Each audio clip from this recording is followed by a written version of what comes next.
You're about to watch a podcast with myself and Erika Maram. She's a branding, design, and marketing expert who has her own agency, and her clients' testimonies speak for itself. She creates amazing content, and in this podcast, she's going to give us some branding strategies and common pitfalls and just expert advice. Enjoy.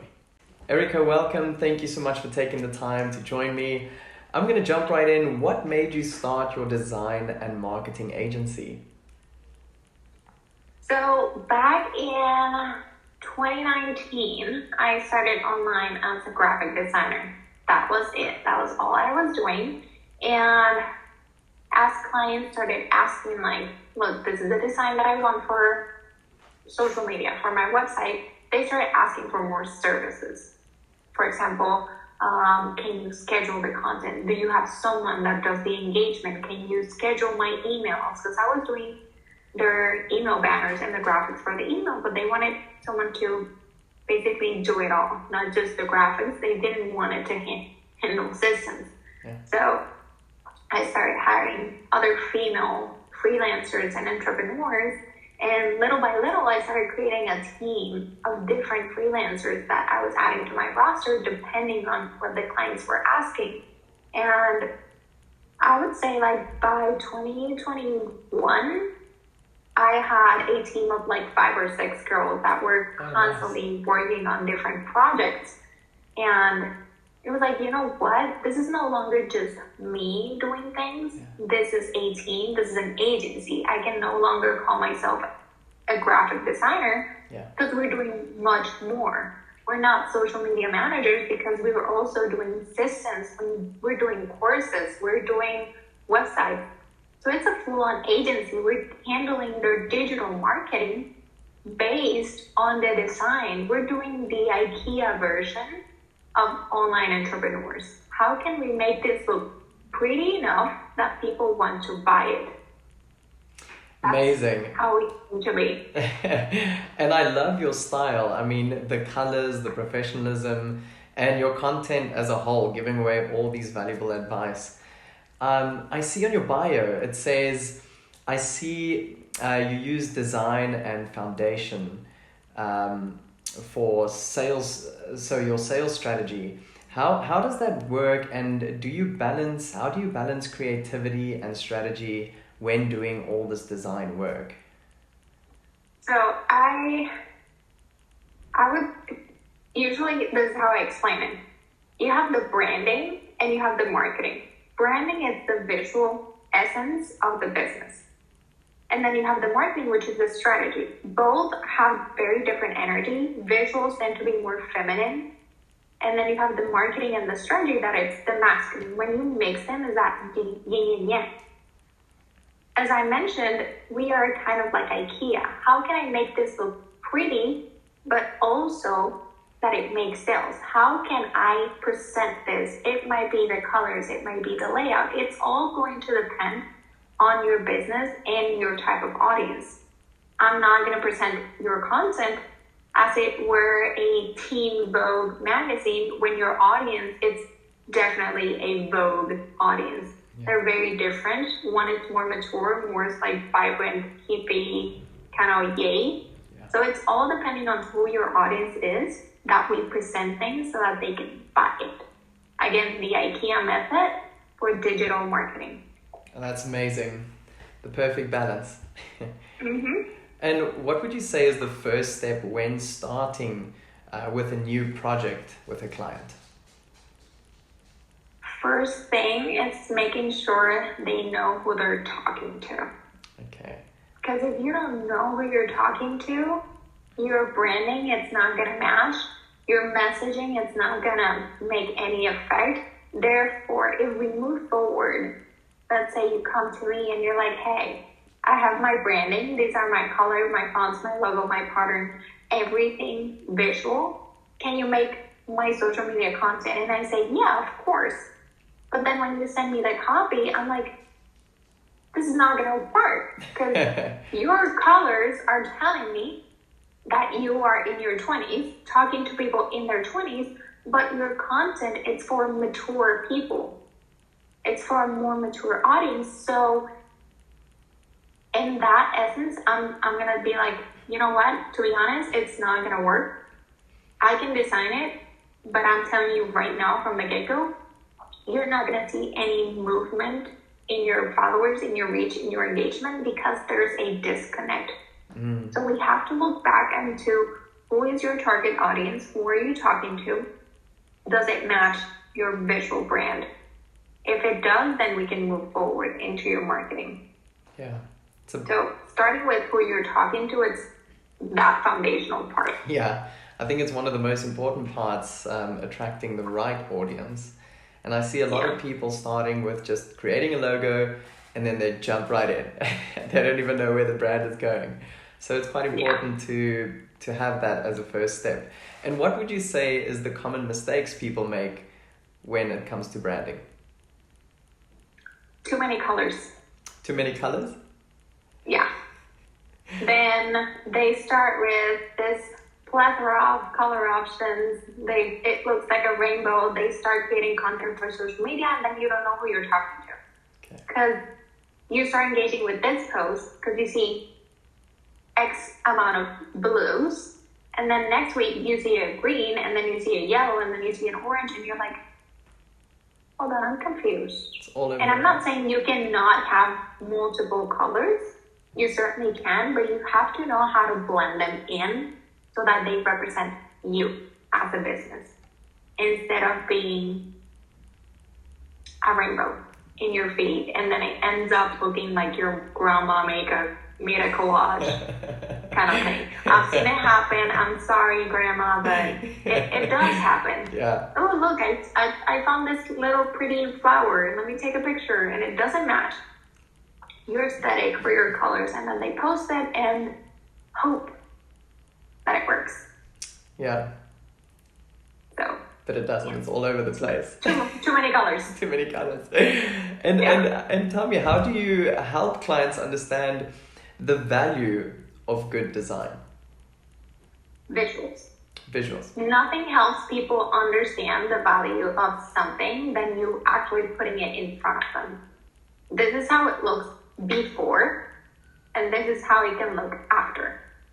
We do it a lot for small businesses and small accounts on social media. We take a screenshot of their feed right now, and we audit the account, and we send them a after. This is how it could look if you invest in your visuals a little bit more money or time, because a lot of the times people need to invest their time, not exactly their money. Yeah. But they want so desperately to post every single day that they post the random pictures they find on their walk instead of thinking a little bit more, investing a little bit more time. What's the purpose? Is it what I'm trying to convey is the actual image of the flower? Or is it the story of how I found that flower that matches my business? If it's the story, we don't care about the picture of the flower being in the cover. It can be a carousel of 5, 10, now we have 20. You can make a carousel telling people the story, and at the end put the picture of the flower. That way your feed still looks cohesive and on brand versus putting the picture of the flower and just being like, yeah, cool. Where's it going? Yeah. And I realize, especially when it comes to your content, that's providing value, because now you're not just putting the flower there, but you're giving a solution and you're telling a story. Yeah, I did a post, I think it was last week or something like that. That was exactly pointing out that there's no point of making a post where you're just highlighting the problem. Anyone can do that. Most of your clients already know that they have a problem. But can you also highlight the root of that problem and how to solve it? Yeah. You don't have to give them the solution. Don't get me wrong.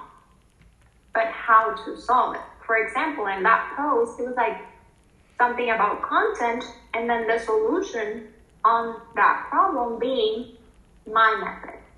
If you use my XYZ method, you will figure out XYZ. Yeah. It's providing people an actual solution and not gatekeeping all that value, because people need to understand and see, quote unquote, see that you know what you're doing. Definitely. Putting yourself out there as the authority of what you're saying and what you're talking about and in your industry, it what convinces people to buy your service and your product, not just, hey, this is your problem and Google says that this is what you have to do. Yeah, definitely. And exactly that, when you provide, you then give them trust, and that helps convert in sales. And then what would your advice be?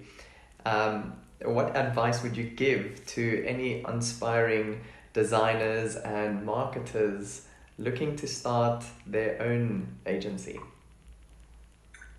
You're going to need a lot of patience. Because even though you're going to have a team, that not everything is on your shoulders, you're still overseeing projects. You're still talking to clients, guiding your team. Hey, you're going to be in charge of this. How is it going? Handling meetings, making sure that your team is communicating within the agency and not just everyone doing their own thing in their own way, because they still represent your agency. If you're a designer, I always ask, or I wouldn't ask, but request a portfolio. Let me see what you can do. If a designer doesn't have a portfolio showcasing what they're able to do, what are you selling? Diploma, a certification that tells me that you graduated somewhere? Great. I have two. And when I started my business, I didn't use on neither of them. Because it's been the experience, the practice of the design that has allowed me to get where I am, having the clients that I am. It's the practice and having a portfolio that showcase, hey, I did this. Remember that last year when I designed this billboard for this big client? That was it. Yeah. They see that if they can trust you, that person trusted you to make a design, why not me? 100%. So having a portfolio and having a lot of patience. Okay. A lot of patience. A lot of it. Buckets and buckets and buckets of patience. Yes. And would you say you should just be a good leader, or should you understand each field in the marketing agency?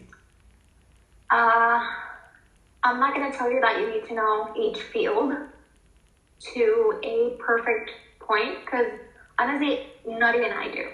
But I've made sure that the people in my team, they're the best in their own field. Because I'm at the top. I'm the top of the umbrella. My job is to make sure that they're doing their best inside of their job. I'm not here to train you how to be a great podcast editor. I'm going to hire someone that is great already at it so that they can do it for my clients. Yeah. Having people in your team that are great at what they do, it's your job as the agency owner, not knowing how good they are or how to do their job. If you know how to do their job, you know what, just quit the agency and do their job. It'll be easier.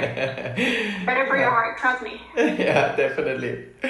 And Erika, the last, it's not a question, it's more a statement, is to just let the people know what you got going on and what's happening in your life currently. Ooh, loaded question. So right now in the agency, we're basically educating people. Our books are almost full for 2024, which has been a great blessing, being able to say for the second year in a row that we're closing our books on Q3 because we're booked. So anytime that people ask me what's going on, I'm like, loaded question, because there's a lot going on behind the scenes of an agency. But what we can provide people is educating them on stories and with our content, making them hyper aware of this is wrong, this is what you should do, and this is how you can do it.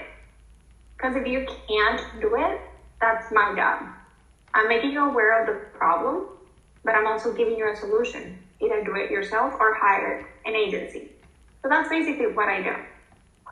If you want to get to know me and know what's going on in my life behind the scenes, watch my stories. I'm always sharing either my cat, what I'm drinking, or hey, I need help. And someone point me in the right direction because I'm lost. I saw your story It's today. my personality. Yeah. Part of having a personal brand, even though it's an agency, is getting people to like and know you.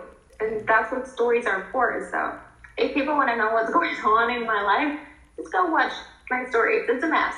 It's alive. It's a normal human being behind it all. Welcome to my life. Well, Erika, congratulations, and thank you for joining and providing us with all this value. And good luck with all your ventures ahead. Yeah, thank you for having me. It's been a blast.